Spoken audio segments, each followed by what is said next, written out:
All right, through the Yeah, magic of that's it, huh? we're back, man. Modern technology. So we're We're talking back about using technology and talking shit. yeah, I love it. Yeah. And talking Yeah, shit for about sure. it too. It's the best. It's the fucking best. Yeah, I don't know. It's pretty crazy if people aren't gonna like criticize the people that are supposed to be in charge of them, right? Like that's the whole government, the governing system is to just keep humanity in line, right? Line. Yeah, yeah, yeah. So, kill your master and all that. That's all I could say. Yeah. Yeah, or Agreed. at least criticize them, until things are better. Mhm. Because I mean, really, if we're sitting here going, God, and even whether you're on one side of culture or on the other side of culture, it doesn't matter. If you're sitting here going, God, things just feel like they keep getting worse. Well, we have to start criticizing the people that are kind of like carving what society will and Yeah. won't be. Well, they're laying the groundwork, right? And that's all there is to it. Because everybody has enough. If you look at obviously the 1%, the richest 1% of the population has more money than anybody could ever fucking need in their lifetime, ever. Yeah. 100,000 times over. And there's people that have nothing. And there has to be a gap bridged there somehow. Like I Yeah. remember Yeah. when all this Some pandemic shit equality. started, I saw some stats saying that for the 8 million people that signed up for whatever the unemployment in the States or the paycheck stimulus, Like protection thing. yeah, all Yeah, the that, stimulus. Yeah, yeah, the stimulus checks. stimulus. Yeah. It was like Bezos could have paid every American that signed up for that 10 grand and still have $8 billion left. Like, it's fucking Yeah, like Yeah, ridiculous. yeah, yeah. I mean, as that's another big issue because it'd be dumb to say that greed doesn't exist in the world. And the It's bigger everywhere. the oh bigger capitalism gets, the bigger corporations get, the more that the power will and money will always be shifted to a particular group of people.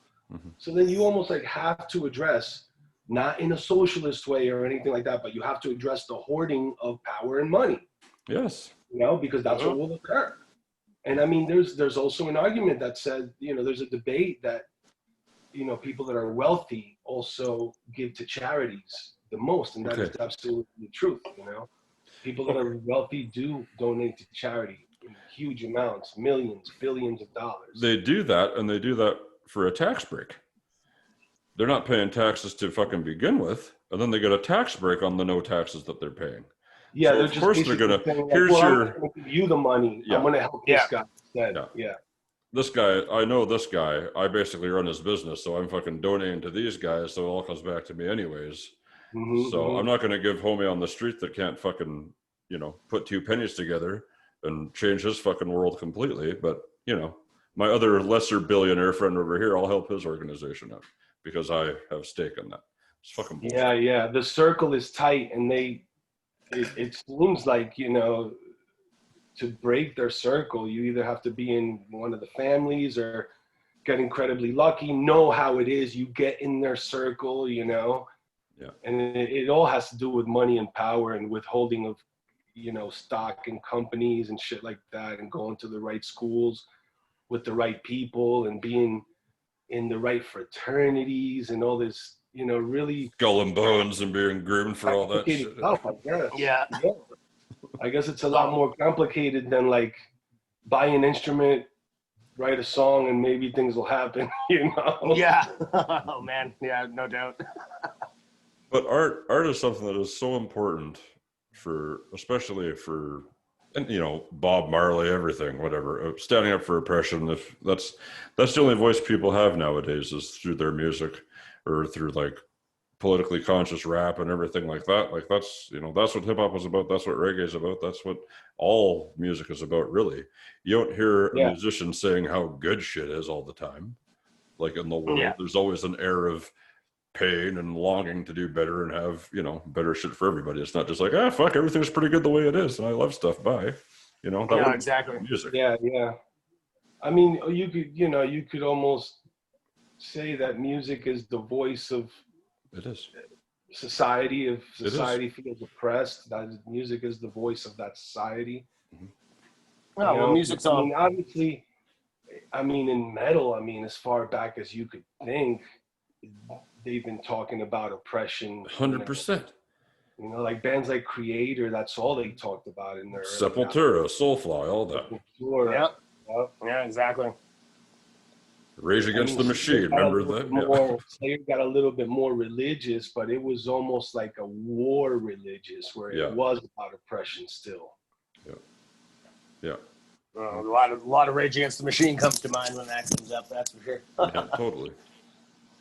Absolutely. For sure. I mean, wow, what an interesting situation that is, huh?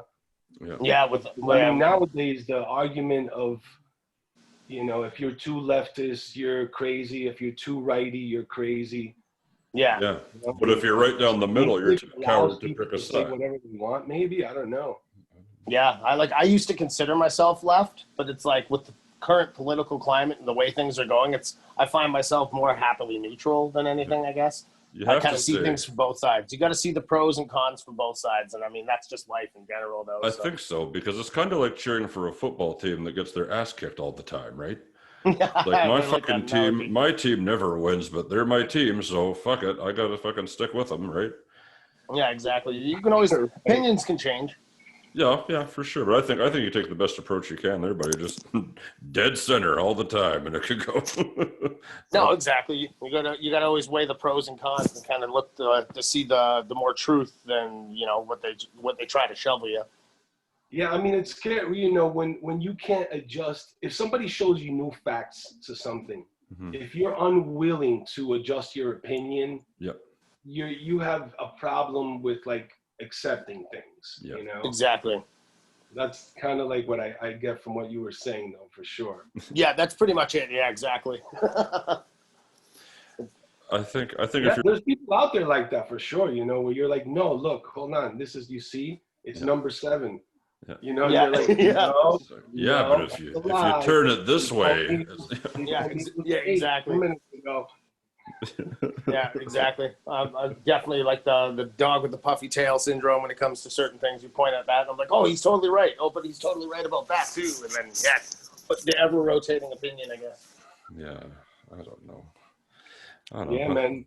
I mean, in music, most musicians, as long as they're not saying anything too edgy, it's almost like music allows them to say crazy things, and nobody thinks they're too crazy or nothing. Yeah. It's kind of like the cuteness of it, I guess, Yeah.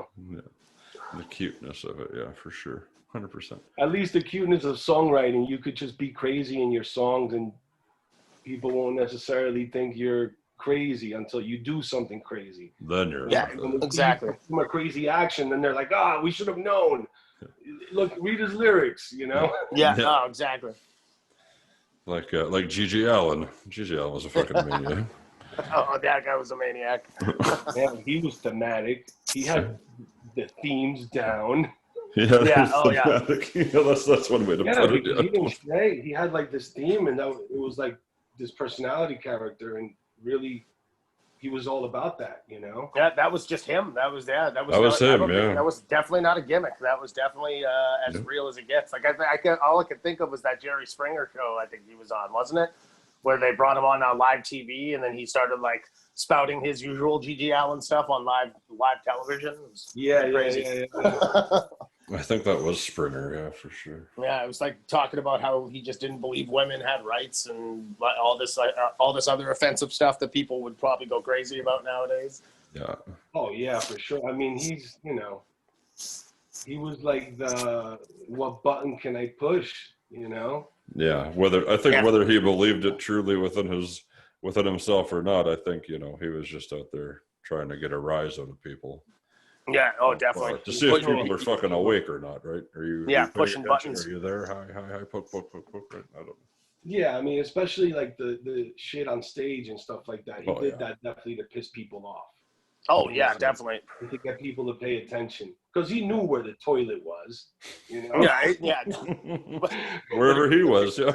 Yeah, wherever the stage was. I would just hate to be the people and the person in the crowd that he got hit with his own shit. The poor bartender at the end of the night has to just like fucking push the mop and pick that. Fuck, man. Damn, and that would be for antibacterial hand sanitizer. Yeah, for sure. It's you wind up at a venue with shit all over your hands, and there's no soap in the bathroom. You got no hand sanitizer. Yeah, we only have one pair of gloves. Good luck. They're used. They're not new gloves. Use toilet paper in the bathroom to wipe it off your hands. Yeah, and it'll be that really ghetto toilet paper where it literally just like crumbles in your hand. Yeah, the one ply crumble. So might as well just use a piece of loose leaf. Man, there was one band. Have you guys ever heard of the Spud Monsters? No. No, can't say. Spud Monsters. There was this, almost legendary hardcore vocalist, Donnie Foose in the band. Mm-hmm. Maybe he got like that gimmick from G.G. Allen. I imagine he might have. But I heard stories that he used to like take a shit in a brown paper bag. And what he would do is he would come out on the first song like mad hardcore, like moshing on stage and everything. He'd have this brown paper bag, and with all the energy, he'd just throw it in the crowd. And usually people would just be like, tear it apart. And then they all wound up with poop on him. That seems like the most ultimate jackass prank right there. Man, you might get sued for something like that, and if you do it nowadays, you wind up in court. Like, yeah, definitely. Bag. Unless you're Steve-O, I guess, but yeah. Oh yeah, that's true. But I mean, Steve-O calmed it down a lot, though. Mm-hmm. Yeah, for sure. Unless he's doing like crazy stuff at his shows, and maybe we just don't know much about it now. Yeah, who knows? Like, I know he's been like, I don't know about your opinion of it, but at least for me, I feel like he's almost gotten crazier since he got sober. Oh, really? Yeah, well, just in regards to just like the stunts that he does, he's just really has no regard. Like, oh yeah, his YouTube channel, I definitely recommend watching his YouTube channel. He definitely has some good, what do you call that? Self-mutilation on it. That's for sure. Oh Christ! I can't get down with that. Yeah, I can't get down with it. It's definitely not for the faint of heart, but Steve-O is always just keeping up to his stuntman gimmick and taking it to the limit, I guess. So. Yeah, man. I mean, that's an amazing turnaround that he did. To be honest with you, to be that deep in drug addiction, the way he was, and then be able to get out of it like he did. I mean, it's almost like a miracle. That 100%. You would have seen those guys when they were, you would say, in their prime, and you didn't like you can always imagine that there was a big drug problem with most of them, but it was just like you'd expect Steve-O, especially the documentary he put out about his addiction and about how bad it was up until they had the intervention. And you're just like, wow, it's just like can't believe how he made such a complete turnaround. So good for him though. So yeah. Because you would never, I mean, the way they partied, man, and I'm sure that it probably took a lot of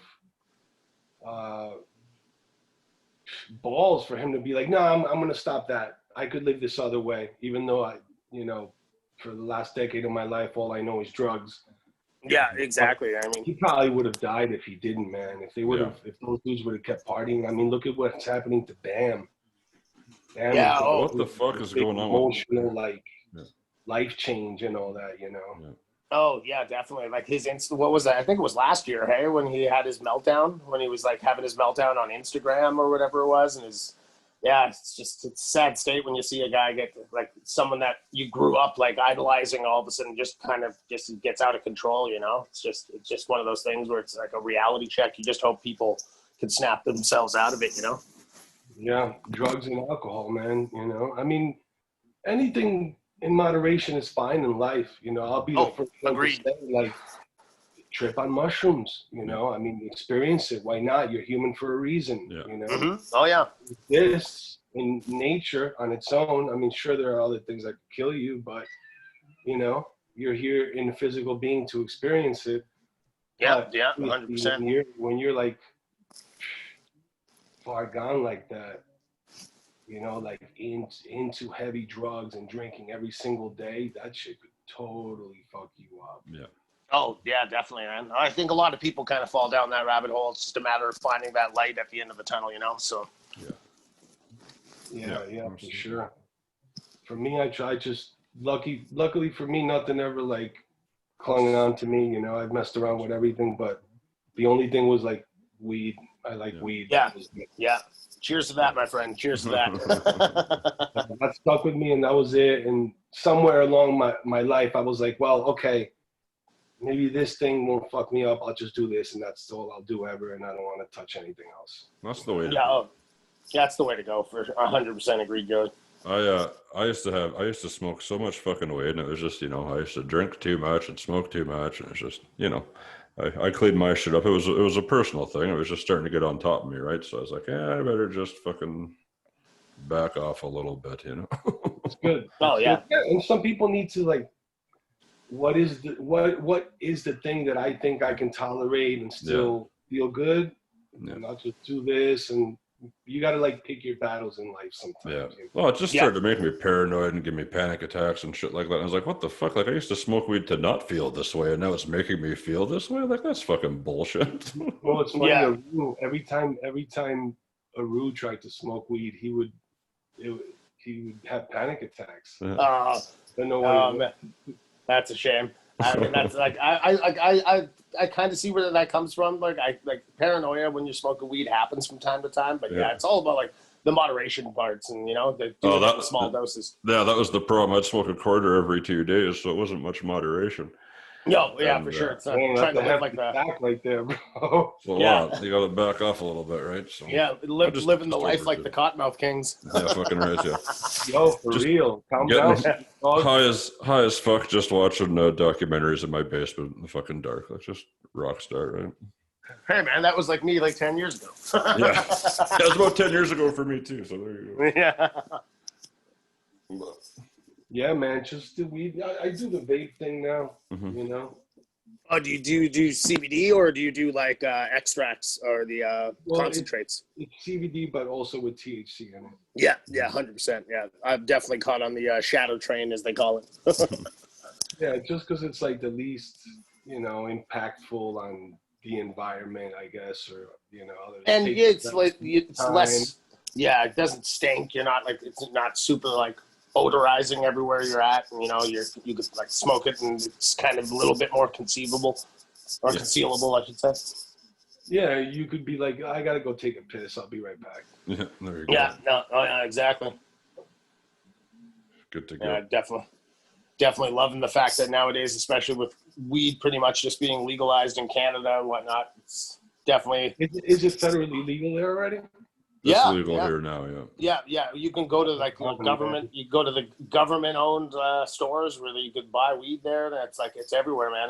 You would have talked to me 15, 20 years ago and said that weed was going to be legal, and you could just go down the street. Yeah. Never would have thought this. Damn, man. So you guys are even ahead of us here with that. Yeah, well, I mean California's pretty good. Things, but, you know, across state lines, it's still like a big criminal thing. That's so fucking stupid. Yeah. Like, I was like, can't you go to a dispensary in Cali, but if you go to Arizona, you're fucked. Yeah, whatever. When I was in Sacramento like about 8 years ago, and we were driving from Sacramento, and we saw that Reno was like maybe a 2-hour drive or something like that. So we're like, hey, let's go check out Reno. We're driving, we see a big bulletin board that says 1 joint can land you 25 years. So I just looked at my buddy and told him, oh, cool, let's turn around. I definitely don't want to get caught up in that storm. Damn, you know what's crazy is that there's still people probably in jail for certain senses for like, that's a shame. Or something. I remember one time I had some cops come to my house because we used to have this crazy fucking sound system in my old house, like PA, like a PA sound system for no fucking reason, right? Like, we'd make beats and just rap and shit like that. But we'd have these big fucking bins, like you could go put a concert on in town, wherever the fuck you wanted, you'd be good to go. And we were just like watching a movie, just like casual watching, and I'm high as fuck. Like, I smoked a fuck ton. And there was like, I turned around, there's 4 cops in my basement just looking at me. And I'm like, oh my God. They had opened the door. They walked into my house. They didn't knock or nothing. They just walked down the stairs. And I'm just like, I got the diva hand in my mouth. And they're like, hey, what are you smoking? And I was like, I just started laughing because I was so fucking a rolled scared. cigarette. Yeah, exactly. I was like, you know what I'm smoking, and they're like, yeah, turn it down, guys, and they just turned around and left. I was like, okay, fair enough. The police are usually we're pretty lax about that. Like I've had a lot of them come into like house parties and come down to the basement where I'm holding a giant bong taller than me, and then I'm like, oh my god, this is it. The police in Canada straight up walk into houses like that. I guess. Yeah, I guess. Hear them with the music so loud. I guess. Yeah, thinking about that now. They might just like, all right, they can't hear us, and if the door's open, just go in. Yeah, if the door's ajar type of situation, I can see that. But I remember the party that we had was definitely, we had way too many people there. It lasted a half an hour, and then next thing you know, like it was probably at least the police by the end of it were commending us on how fast and organized we got everyone out, and we had taxis lined up taking everybody out. Had to do that too before. Yeah, and I guess it kind of helped that a couple buddies that were at the party were friends with cops, with some of the police officers, so that kind of worked out to our benefit, I guess, too. We're just here to supervise, fellas. Yeah, no, exactly. Safe. We're gonna be waiting down the block. We've had, I don't know. I've always had pretty decent relationship with cops. Never really had any big issue. I've had to file a couple police reports about things and felt like I wasn't getting justice and things like that, Mm-hmm. But, other than that, I got arrested once because somebody made a complaint about me. That wound up on the news, and then the cops had to pretty much expunge that they even arrested me because they were worried I was going to sue them for having arrested me. Because they shouldn't have, but, I've been in a couple of situations where I'm like, are they really worried about justice or not, But I've never been one to try to question authority or something like that. Yeah, no, exactly. I'm the same way too. Dead man, Yeah. Oh yeah. Well, my father was an RCMP, so I grew up in that whole police atmosphere and whatnot. So, but yeah, as long as you're respectful to them and you just don't act aggressive, it's there's simple rules that people should just know to follow when you're dealing with a police officer. It should be just common sense. I guess. But it's a friend of mine actually brought up a good thought, suggestion. Why don't they give kids just a social, a class, like a class of hey, if a cop asks you this is how you should answer at this tone, or whatever. Just you don't want to say no, I won't, or I don't know what it is that the laws need to be taught, but perhaps all kids need to hear that. And also, instead of taking kids, how they take kids to prisons to scare them, scared straight stuff. Why don't they take them to the precincts to meet the cops that work at the precinct instead? Yeah, exactly. They could look up to the police instead of friggin' oh, I'm seeing all the criminals that they locked up in here, and maybe that isn't working. Yeah, show it the other way. Show that the police, most police people, you're gonna find it in any type of person, people climate. There's always going to be bad people, no matter what job. In the army, in the firefighters, in police, person working at McDonald's. There's always going to be There's always going to be a bad seed, and it's just you just gotta just treat everyone with the same respect that you'd want to be treated, right? So. Yeah. It's just common sense. You come in with a chip on your shoulder, and then you be aggressive to a police officer. They're gonna respond with aggression. It's kind of one of those things. I get that, but since at the same time, some of these cops they put on the street guys are just fucking maniacs, right? I'm lucky to never have crossed paths with one of those, but I guess I'd be lucky in that sense. But well, there was an incident up here a few months ago where was it? Somewhere way out east. And a couple of cops came to do a wellness check on a woman and ended up shooting her 6 times. An unarmed woman, just she had a knife is what it was. She had a knife and she was just holding a knife or something. But there's 3 or 4 cops there. And it's and I don't mean any offense to women, but if you're 4 trained police officers, you have your guns and tasers and shit, why did you shoot her 6 times? You couldn't. You couldn't use a taser? Your words and shit. I was a bouncer for fucking 15 years. I threw 1 punch. in self-defense. Yeah, truth. Other than that, I could talk myself out of it, or grab the guy and kind of move him on his way. But I never went out to fucking hurt nobody. Like why don't they teach verbal skills instead of just like, well, fuck him, you got a gun, so like. Yeah. I feel like the de-escalation tactics in the police departments are terrible. Yeah. I don't know if you agreed. Dr. Willing podcast with Joe Rogan, but he pretty much said, I think that police officers get 6 to 8 hours a year of confrontation and de-escalation training. 6 to 8 hours a year. 8 hours a year. Wow. That's all the de-escalation and confrontation training they get. So we do have an issue where a police officer is going to go into a situation where he's going to feel fear because he hasn't had confrontation regularly on a weekly basis. So he doesn't know how to instinctively react to it. That's right. It's going to take that one time that's going to fucking spook him, and that's it. Yeah, exactly. Yep. That's the reality of that, unless every police officer every week is being shown, this is a confrontation, this is what you might see, this is how you should react. No, don't react like this, react like this instead of that way when you're in the situation. And over. If that's not happening monthly, there's a chance these officers don't see a confrontation for a year and a half, and then one comes up, and of course they're going to wind up pulling their gun as quick as possible because they're probably going to be scared to shit. They haven't been in a confrontation. Exactly, and it's a scary job. It's one of the more dangerous jobs out there. 100%. So it's like, I'm not taking nothing away. But it's like, that being said, it's like you got to, like, restraint definitely is something that needs to be trained and like worked on. That's 6 hours a year. That's a crazy stat, man. I'm shocked to hear that. That is, and when I heard it, I was like, "Are you kidding me?" And then locally, I wound up talking to a friend who's on Facebook, just lives locally. He's a federal agent, and he has to pay for it. Like, he takes his own training, but he has to pay for it. For a de-escalation? Deputies have to pay for their own confrontation training. Like, how the hell is that? That's not even reasonable. It's not at all. You're a fucking government agent. See a confrontation. You're hiring people to go into confrontation situations, and without training, being trained weekly, monthly at least.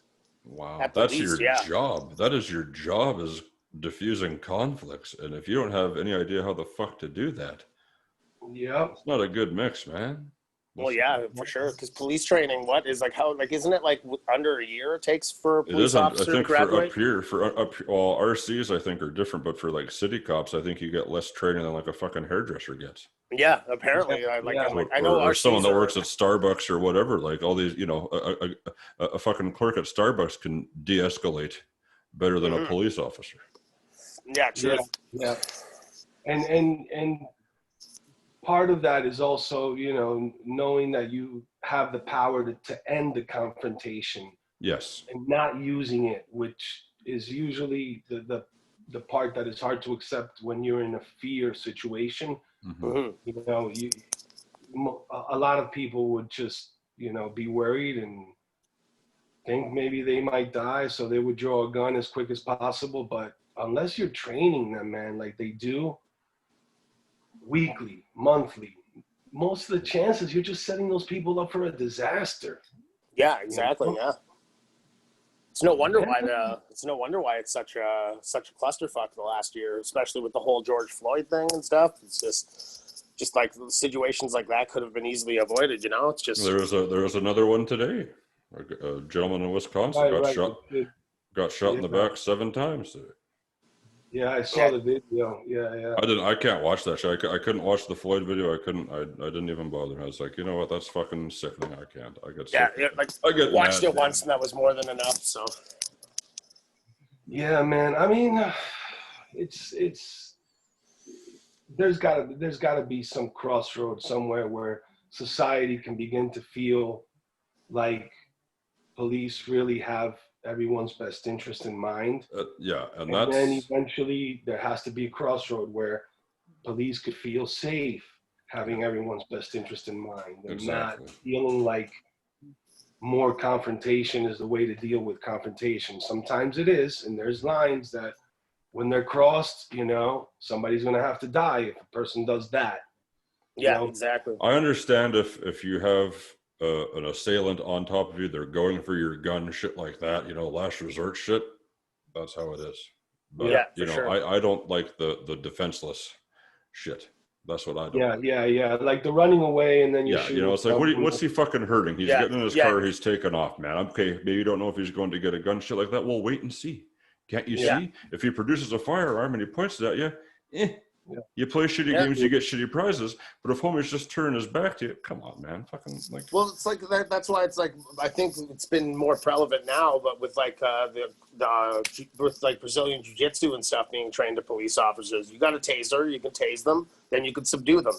You know, like get them in a position where you can get their hands cuffed and stuff. It's like, you know, they have the tools to do it. It's just a matter of, I guess, the heat of the moment. You know, well, that comes back to what exactly that comes back to what you're saying, Christian, about having the training for these de-escalations, or even just having a refresher for being like, now you're going to be in some situations, you're going to be scared, you're going to be, you know, everything like that. But try to not reach for this fucking thing on your hip. Yeah. Try this chokehold. Maybe it's not a by the book chokehold, but it's better than fucking killing someone. Yeah, I mean, that's another argument that some deputies feel that banning the chokehold is almost going to be more dangerous because that's like the one way to subdue someone that is larger than you without having to use a weapon. You know, it's a quicker way of doing it instead of having to get into this, you know, fighting action where you're using a ton of energy to try to subdue him. Yeah. So it feels like so many terrible things are happening and decisions are being made that could impact the thing negatively, you know? Yeah, the decisions that are being made aren't making a fucking thing better. That's the problem. Yeah, it definitely, it feels like it's just, man, 2020 has been like a vortex of shit. Fucking, like a shitstorm. But possibly a shitstorm that we've been sitting on in a long time. You know, a lot of shit's coming to a head right now. I feel like since New Year or since January, it's just been like, what's next? What's next? What's next? You know? Well, it's funny you bring up New Year. And the last 2 years, I would say 2019 was a personally shitty year. A lot of personal reflection and changes I made. And absolutely. It's just a shitty year for everyone. Yeah. But the last 2 New Years, I wound up sleeping through the New Year. I'm not ever doing that shit again. Yeah, no doubt. Not again. This New Year, when it comes up, I'm staying up all night, hanging out. I'm celebrating. I'm not ever sleeping through a New Year again. That's all. Don't want to curse yourself. Yeah, definitely. Or do the old party until you realize it's all of a sudden 3 a.m. Oh yeah, like, Happy New Year, totally missed the New Year. Yeah. We missed the New Year, boys.